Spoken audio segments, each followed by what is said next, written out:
ನಾನು ಬೆಂಗಳೂರಿಂದ ಹೈದರಾಬಾದ್ ಹೋಗೋದಕ್ಕೆ ಬಸ್ ಬುಕ್ ಮಾಡ್ಬೇಕಾಗಿತ್ತು. ಸೊ ನನ್ನ AI ಟೂಲ್ ಹೋಗ್ಬಿಟ್ಟು please book a bus from Bangalore to Hyderabad ಅಂತ ಕೇಳ್ದೆ. ಅದು ನಂಗೆಲ್ಲ ಇನ್ಫಾರ್ಮೇಶನ್ ಕೊಡ್ತು. ಯಾವ್ಯಾವ ಬಸ್ ಯಾವ್ಯಾವ ಟೈಮ್ ಇದೆ, ಎಷ್ಟು ಕಾಸ್ಟ್ ಅಂತೆಲ್ಲ ಹೇಳ್ತು. ಬುಕ್ ದ KSRTC ಬಸ್ ಅಂತ ಹೇಳಿದಾಗ sorry I can only show info, I can not actually book tickets for you ಅಂತ ಬಂದ್ಬಿಡ್ತು. ಮತ್ತೆ ನನ್ನ AI ಟೂಲ್ಸ್ ಉಪಯೋಗಿಸ್ಕೊಂಡು ಈ ತರ ಆಕ್ಷನ್ಸ್ ಪರ್ಫಾರ್ಮ್ ಮಾಡೋದು ಹೇಗೆ? ಅದಕ್ಕೆ ಹೆಲ್ಪ್ ಮಾಡೋದೆ MCP. So hi friends, welcome to ಕಲಿಯೋಣ. ಇವತ್ತು ನಾವು ಈ ವಿಡಿಯೋದಲ್ಲಿ MCP ಅಂದ್ರೆ ಏನು, MCP ಸರ್ವರ್ಸ್ ಅಂದ್ರೆ ಏನು ಅಂತ ಕಲಿಯೋಣ ಬನ್ನಿ. ಈ MCP ಬರಕ್ಕಿಂತ ಮುಂಚೆ ನಾವೇನ್ ಮಾಡ್ತಾ ಇದ್ವಿ, ನಮ್ಮ ಅಪ್ಲಿಕೇಶನ್ ಅಂದ್ರೆ ಈ ಚಾಟ್ GPT, ಕ್ಲಾಡ್ ಅದ್ರಲ್ಲಿ ಏನಾರ ಕ್ವೆಶನ್ ಕೇಳಿದ್ರೆ ಅದು LLM ಗೆ ರಿಕ್ವೆಸ್ಟ್ ಕಳಿಸ್ತಾ ಇತ್ತು. ಅದರಿಂದ ಬರೋ ರೆಸ್ಪಾನ್ಸ್ ನಮ್ಗೆ ಇನ್ಫಾರ್ಮೇಶನ್ ಆಗಿ ಕೊಡ್ತಾ ಇತ್ತು. ಯಾವ್ದೇ ರಿಯಲ್ ವರ್ಲ್ಡ್ API ಜೊತೆ ಕನೆಕ್ಟ್ ಇರ್ತಾ ಇರ್ಲಿಲ್ಲ. ಸೊ ನಮ್ಗೆ ಇಲ್ಲಿ ಅಪ್ಲಿಕೇಶನ್ ಮೂಲಕ ಏನಾಯ್ತು, ಇನ್ಫಾರ್ಮೇಶನ್ ಏನ್ ಬೇಕೋ ಅದು ಸಿಕ್ತು, ಬಟ್ ಆಕ್ಷನ್ಸ್ ನಾವ್ ಏನ್ ಪರ್ಫಾರ್ಮ್ ಮಾಡ್ಬೇಕೋ ಅದು ಆಗ್ತಾ ಇರ್ಲಿಲ್ಲ.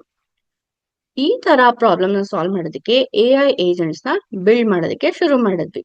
ಇಲ್ಲಿ ನನ್ನ ಅಪ್ಲಿಕೇಶನ್ ಡೈರೆಕ್ಟ್ ಆಗಿ LLM ಜೊತೆ ಮಾತಾಡೋ ಬದಲು ಈ AI ಏಜೆಂಟ್ ಮೂಲಕ ಕಮ್ಯುನಿಕೇಟ್ ಮಾಡುತ್ತೆ.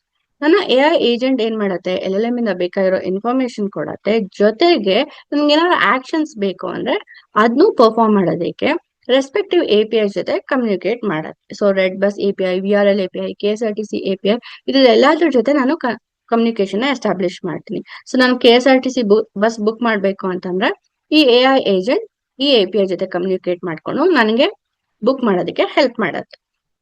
ಸೊ ನನ್ಗೆ ಇಲ್ಲಿ ನನ್ನ ಪ್ರಾಬ್ಲಮ್ ಸಾಲ್ವ್ ಆಗ್ತಾ ಇದೆ. ಬಟ್ ಇನ್ನೊಂದು ಪ್ರಾಬ್ಲಮ್ ಬರ್ತಾ ಇದೆ. ಏನು?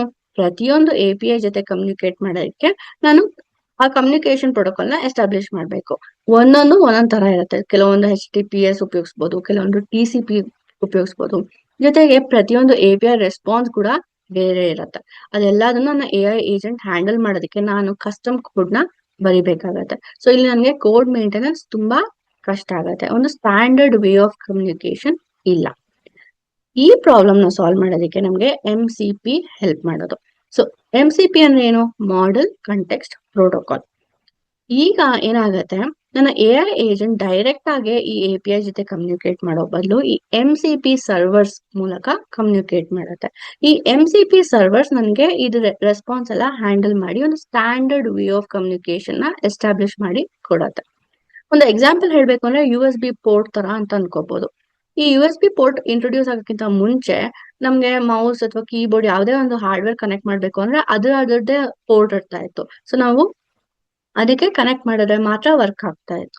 ಈ USB ಇಂಟ್ರೊಡ್ಯೂಸ್ ಮಾಡಿದ್ಮೇಲೆ ಒಂದು ಸ್ಟ್ಯಾಂಡರ್ಡ್ ಪೋರ್ಟ್ ಬಂದ್ಬಿಡ್ತು. ಸೊ ನಾವು ಮೌಸ್, ಕೀಬೋರ್ಡ್ ಇನ್ನು ಯಾವುದೇ ಹಾರ್ಡ್ವೇರ್ ಕನೆಕ್ಟ್ ಮಾಡ್ಬೇಕು ಅನ್ನೋನು ಒಂದೇ ಪೋರ್ಟ್ ಗೆ ಕನೆಕ್ಟ್ ಮಾಡ್ಕೊಂಡು ಯೂಸ್ ಮಾಡಕ್ಕೆ ಶುರು ಮಾಡಿದ್ವಿ.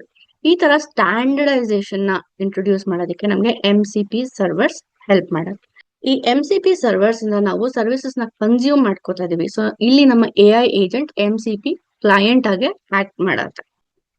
ಸೊ ಒಂದು ಸಮ್ಮರಿಯಾಗಿ ಹೇಳ್ಬೇಕು ಅಂದ್ರೆ MCP turns AI from a smart chat bot into a smart assistant that actually gets things done. ಅಂದ್ರೆ ಒಂದು ಬರೀ ಇನ್ಫಾರ್ಮೇಶನ್ ಕೊಡೋದು ಅಲ್ಲದೆ ನಮ್ಗೆ ಆಕ್ಷನ್ಸ್ ಕೂಡ ಮಾಡೋದಕ್ಕೆ ಈ MCP ಹೆಲ್ಪ್ ಮಾಡೋದು. ಇನ್ನ ಹೆಚ್ಚು ಟೆಕ್ನಿಕಲ್ ಮತ್ತೆ ನಾನ್ ಟೆಕ್ನಿಕಲ್ ಕೋರ್ಸಸ್ಗಾಗಿ ನೀವು ನಮ್ಮ ವೆಬ್ಸೈಟ್ kalyona.com ನ ವಿಸಿಟ್ ಮಾಡಿ.